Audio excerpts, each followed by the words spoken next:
Salut à toutes et à tous, c'est Seawed. Aujourd'hui on se retrouve pour une nouvelle vidéo sur du Magic the Gathering avec un nouveau Secret Lair Drop Series, précisément celui sur Donjons et Dragons Honor Among Thieves. Et bah écoutez, ne perdons pas plus de temps, on a comme d'habitude, hop, ici le récap. Donc on a un total de 7 cartes, 8 je suppose avec la carte promotionnelle en plus. Et bah écoutez, hop, perdons pas plus de temps, voilà. J'espère que vous allez bien, que tout se passe bien pour vous. Écoutez, le film, bon c'est basé sur le film Donjons et Dragons qui vient de sortir, enfin qui est sorti récemment. Je ne l'ai pas vu encore, je sais pas si j'irai le voir, car vous le savez, un Donjons et Dragons c'est pas non plus ma grosse cam, mais écoutez, pourquoi pas, le film Mario m'a bien plu, donc en vrai on peut tester. Hein. Écoutez, donc le Secret Lair, tac, voilà, veux-tu bien venir? Oui, dans son petit écrin comme d'habitude, hop, tac, voilà, on a nos cartes ici, hop, venez là les gars, il y a une carte promo, bon ça on a l'habitude hein, en soi, hop, alors, veux-tu bien te décoller s'il te plaît, de 1, hop, et de 2, voilà, hop, on va remettre ça là, tac, hop, et du coup, on a cette carte là, je vais dépioter, vous en faites pas, voilà, hop, donc comme d'habitude les Secret Lair c'est exclusivement en anglais, hein, ne vous posez pas la question, hop, voilà, et on va se découvrir les cartes, tranquillou bilou, tac, voilà, alors est-ce que lui j'ai réussi à le faire sans le ciseau? Ouais, j'ai réussi sans le ciseau, tac, et voilà. Et bah écoutez messieurs dames, c'est parti, du coup ça c'est notre carte qu'on se garde pour la fin. Et ici nous avons du coup Edgin Larsenus Luteniste pour 3, dont un rouge et un bleu. Légendary créature humaine Bard. Alors chaque carte non land dans votre main sans Fortail a Fortail. Donc Fortail c'est durant votre tour, vous pouvez payer 2 et exiler cette carte depuis votre main face verso. Vous pouvez la cast plus tard... et on peut la cast pour plus tard pour son coup de Fortail, d'accord. Son Fortail, alors son coup de Fortail est égal à son coup de mana réduit par 2. Ah, ouais c'est bien, donc techniquement tu castes 2, tu protèges, ouais ok, pourquoi pas, ça peut être marrant. Fortail c'était fort, hein, il me semble, en standard à une époque. Whenever you, alors à chaque fois que que vous castez votre second spell chaque tour, Goad, target, créature... Vous pouvez goad, donc c'est une capacité clé, je ne sais plus ce que ça fait, vous pouvez goad une créature qu'un adversaire contrôle. Ça par contre, ouais, je ne sais plus ce que c'est le goad, mais je crois que c'est bien, c'est un outil de contrôle, il me semble. Hop. Xenk, paladin unbroken ici, donc pour 4, dont 2 blancs. Légendary créature human knight. Double strike, donc double initiative, c'est bien. Les auras que vous contrôlez ont l'exaltation, donc à chaque fois qu'une créature que vous contrôlez attaque seule, elle gagne +1/+1 pour chaque instance de Exalted, donc d'exaltation, parmi vos permanents. C'est fort, c'est très fort.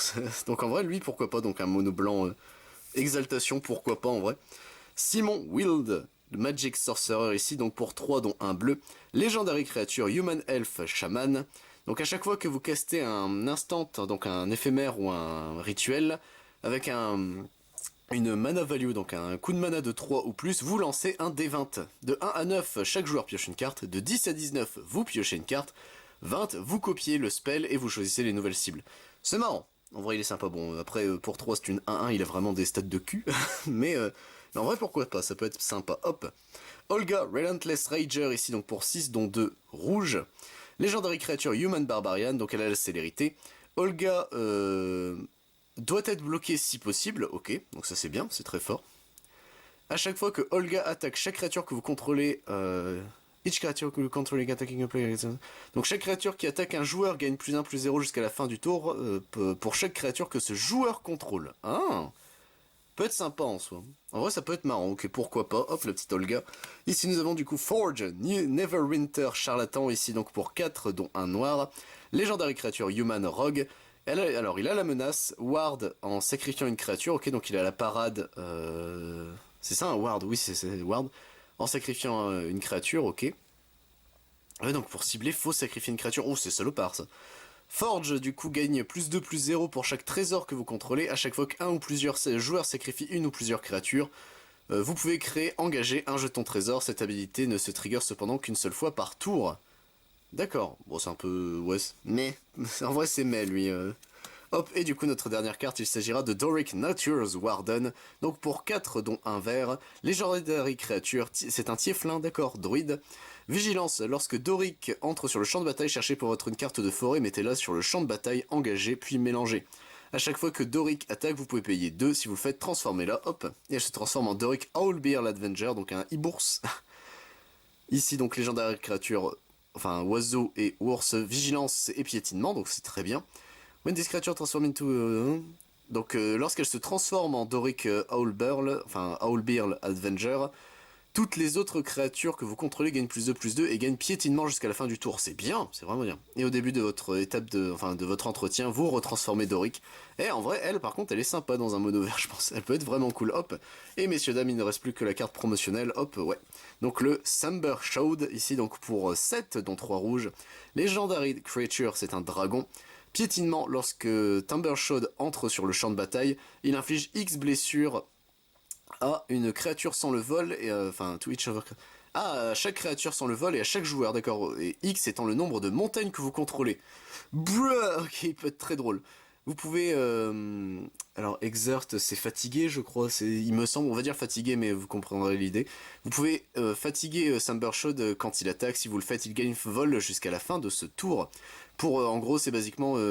c'est pas la fatigue, si je sais plus le nom exact que ça en français, mais en gros c'est qu'il peut pas se détape durant votre prochaine étape phase, mais du coup ça lui permet d'avoir un effet en plus et là de gagner le vol. Ok bah écoutez, pourquoi pas. Bon, qu'est-ce qu'on peut dire des cartes Secret Lair? Déjà elles sont très jolies je trouve, elles rendent bien, ça fait très... il y a ce côté très magique hein, en soi, mais c'est surtout, il y a des cartes marrantes, on peut s'amuser avec ce Secret Lair là, bon c'est du Commander, mais en vrai, je pense qu'il y a des cartes qui sont très drôles. Sur ce, messieurs dames, c'est tout pour cette vidéo, j'espère qu'elle vous a plu. Moi je vous retrouve évidemment pour d'autres contenus sur du Magic, sachant qu'il y a Invasion des Machines qui arrive bientôt. Et écoutez, si ça vous intéresse, je ne fais pas que du Magic sur la chaîne, je fais également du Bakugan, du Digimon, du Dragon Ball Super, du Final Fantasy, du Lorcana dès qu'il sera disponible, du Magic the Gathering, du One Piece, du Yu-Gi-Oh! Et du Yu-Gi-Oh! Rush Duel. C'était Siwed, à plus tout le monde.